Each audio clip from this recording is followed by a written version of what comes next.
ఇంకొక రేపు బెంగాల్‌లో గనక మమతా బెనర్జీ ఓడిపోయిందంటే, ఇక రాహుల్ గాంధీని అస్సలు పట్టించుకోరేమో.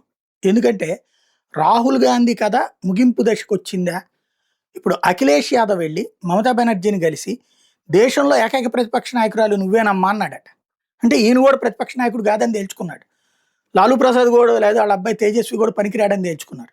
ఒక మమతా బెనర్జీ మాత్రమే నిజమైన ప్రతిపక్ష నాయకురాలని తేల్చుకున్నాడనమాట. స్టాలిన్ కూడా గాడని తేల్చుకున్నాడనమాట. ఆమెకి సంపూర్ణ మద్దతు ప్రకటించాడు. అంటే ఉత్తరప్రదేశ్‌లో సమాజ్‌వాదీ పార్టీ పోటీ బెంగాల్‌లో సమాజ్‌వాదీ పార్టీ పోటీ చేయదనమాట. అది. అక్కడ పోటీ చేసి పీకేదేమి లేదు. సమాజ్‌వాదీ పార్టీ ఉత్తరప్రదేశ్‌ది, బెంగాల్‌కి దానికి పెద్ద సీన్ ఏం లేదు. ఎక్కడన్నా తృణమూల్ కాంగ్రెస్‌లో సీట్లు దొరకనోడు ఎవడన్నా ఉంటే గనక ఈ పేరుతో టికెట్లు పోటీ చేయాలి తప్పించి అంతకు మించి సీన్ ఏం లేదు. ఢిల్లీలోనో, పంజాబ్ లాంటి చోట్ల ఉందంటే ఒక అర్థం ఉంటది.